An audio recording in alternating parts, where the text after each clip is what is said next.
महाभारत का युद्ध कुरुक्षेत्र में हुआ था, जो कि 80 वर्ग मील में फैला हुआ एक बहुत ही ज्यादा विशाल युद्ध का मैदान था। इस युद्ध में प्राचीन भारत के लगभग सभी राजाओं ने भाग लिया था और इसी वजह से इसे महाभारत का युद्ध भी कहा जाता है। दुर्भाग्यवश जब महाभारत का युद्ध 18 दिनों तक चलने के बाद समाप्त हुआ तो इस युद्ध में केवल 12 योद्धा ही बचे थे। जी हाँ, 9 योद्धा पांडवों की ओर से और 3 योद्धा कौरवों की ओर से।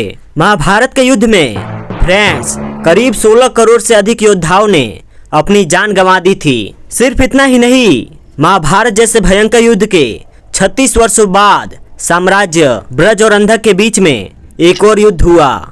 इस युद्ध में लगभग 50,000 योद्धाओं ने केवल एक ही दिन में अपनी जान गंवा दी थी। दोस्तों, यह सब घटनाएं जो हमारे ग्रंथों में लिखी हुई है, फिर चाहे वो रामायण हो या महाभारत हो, यह सब लगभग 5000 ईसा पूर्व से भी अधिक पुरानी बातें हैं। यह उस समय की बात है जब भारत को छोड़कर पूरा विश्व स्टोन एज में ही जी रहा था। भारत उस समय एक बहुत ही ज्यादा उन्नत देश था।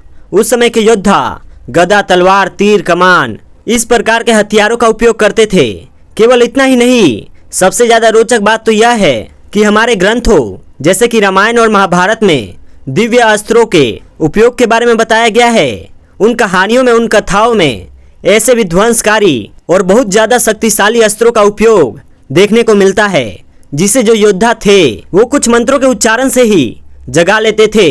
और इन सभी बातों से यह चीज सिद्ध होती है कि भारत उस समय की किसी भी और अन्य सभ्यता से काफी ज्यादा उन्नत और विकसित था। दोस्तों, आज हम वेपन्स ऑफ मास डिस्ट्रक्शन यानी कि ऐसे विनाशकारी हथियारों के बारे में बात करने वाले हैं जो पल भर में पूरी सृष्टि का विनाश कर सकते हैं, किसी भी देश को खाक में मिला सकते हैं।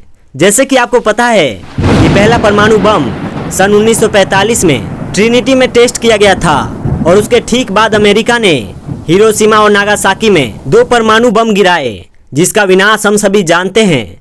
लेकिन कुछ लोग इस बात को नहीं जानते हैं कि महाभारत और रामायण जैसे ग्रंथों में जिन बहुत ही ज्यादा ताकतवर हथियारों और अस्त्रों का प्रयोग हमें देखने को मिलता है, वो भी कहीं न कहीं इसी प्रकार के परमाणु बमों से मेल खाते हैं।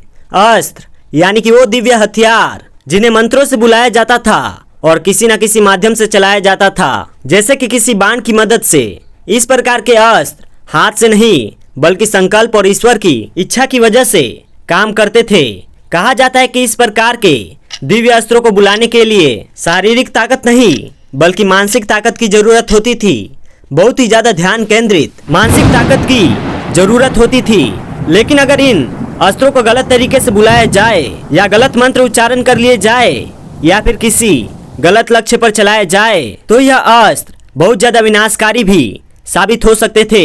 कुछ अस्त्र तो ऐसे थे जो इतने ज्यादा विनाशकारी थे कि पूरी पृथ्वी या किसी और ग्रह को एक पल में ही नष्ट कर सकते थे। हर दिव्य अस्त्र किसी देवता से जुड़ा होता था और वो अस्त्र तभी काम करता था जब उन देवता की अनुमति होती थी। दोस्तों, इन अस्त्रों के ना कई सारे प्रकार थे। कुछ अस्त्र तो ऐसे होते थे जिन्हें केवल एक बार उपयोग में लाया जा सकता था।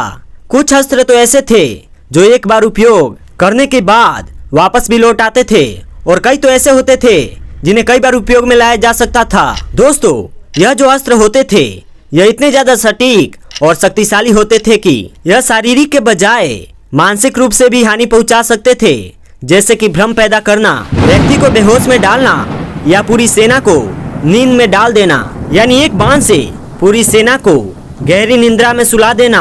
हमारे ग्रंथों के अनुसार एक बहुत ही ज्यादा प्रसिद्ध अस्त्र था जिसका नाम आई एम श्योर आपने जरूर सुना होगा। यह था ब्रह्मास्त्र। ब्रह्मास्त्र कोई आम अस्त्र नहीं था, यह बहुत ज्यादा शक्तिशाली अस्त्र था, पर इसे बुलाने के लिए भी एक विशेष तरह के मंत्र और ज्ञान की आवश्यकता होती थी। ऐसा भी कहा जाता है कि ब्रह्मास्त्र को गायत्री मंत्र के एक विशेष उच्चारण से बुलाया जाता था। लेकिन सबसे रोचक बात तो यहाँ पर है, यह जो गायत्री मंत्र होता था इसे सामान्य रूप से उच्चारण नहीं करना होता था। यह मंत्र अनाहद नाद में उपयोग होता था, यानी कि ऐसी फ्रीक्वेंसी जो नॉर्मल इंसान सुन नहीं सकता।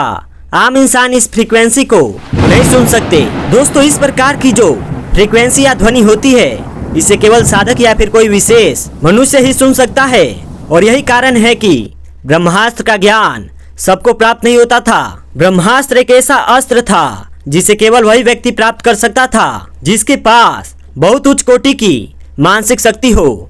दोस्तों, महाभारत में अर्जुन ने गुरु द्रोणाचार्य से बहुत कुछ सीखा, अलग अलग अस्त्रों का ज्ञान प्राप्त किया, पर बहुत जल्द अर्जुन इस बात को समझ गए कि सबसे शक्तिशाली अस्त्र वही होते हैं जो दिव्य होते हैं, यानी कि वो अस्त्र जो देवताओं से प्राप्त होते हैं। इसलिए श्री कृष्ण के कहने के बाद अर्जुन महादेव की उपासना में लग गए ताकि उनसे दिव्य अस्त्र प्राप्त कर सके।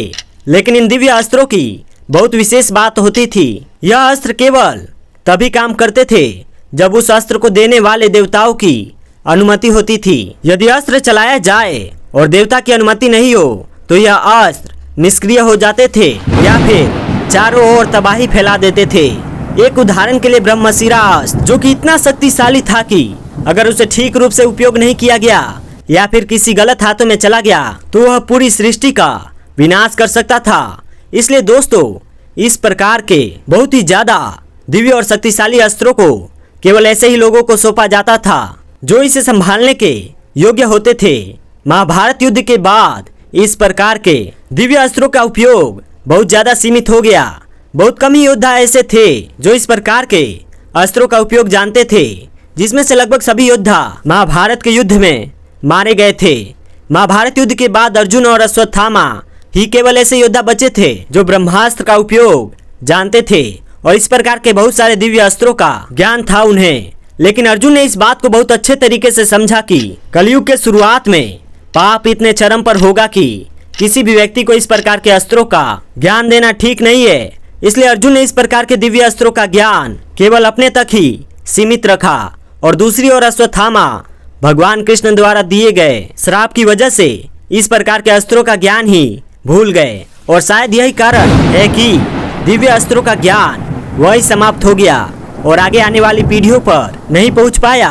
दोस्तों, हमारे ग्रंथों जैसे कि महाभारत और रामायण में बहुत सारी बातों को प्रतीकों के रूप में बताया गया है और जब हम इन ग्रंथों को बहुत ध्यान से पढ़ते हैं, बहुत ध्यान से इनका अध्ययन करते हैं तो हमें पता चलता है कि इन ग्रंथों में बहुत ही ज्यादा गहरा वैज्ञानिक और आध्यात्मिक ज्ञान छुपा हुआ है। आज हम जब परमाणु हथियारों की बात करते हैं तो हमें यह नहीं भूलना चाहिए कि हजारों वर्षों पहले हमारी सभ्यता के पास इससे भी ज्यादा विध्वंसकारी हथियार थे जो कि हमारे पूर्वजों ने वहीं समाप्त कर दिए। उन्होंने इस बात को ठीक नहीं समझा कि इस प्रकार के विध्वंसकारी हथियारों का उपयोग आने वाली पीढ़ियों तक पहुंचे और इसलिए शायद जब परमाणु बमों का आविष्कार भी हुआ तो उसके आविष्कारक ने यह बात को माना कि उसने एक ऐसा अस्त्र बना दिया है, एक ऐसा हथियार बना दिया है जो पूरी मानवता के लिए हानिकारक है, जो पूरी मानवता को ही मिटा कर रख देगा। दोस्तों, हम इन ग्रंथों का बहुत ही गहराई से अध्ययन करें तो हमें यह पता चलता है कि शक्ति के साथ विवेक और जिम्मेदारी का होना भी अत्यंत आवश्यक है। तो दोस्तों, मैं हूं वीके सिंह और यह थी एक वीडियो इस सवाल को लेकर कि आखिर क्यों हमारे पास इतिहास में इतने सारे दिव्य अस्त्र थे वह समाप्त हो गए और उनका ज्ञान हम तक नहीं पहुंच पाया। अभी तक जिन्होंने हमारे चैनल को सब्सक्राइब नहीं किया है वो सब्सक्राइब कर ले ऐसे ही इंटरेस्टिंग वीडियो के लिए। जय हिंद, जय भारत।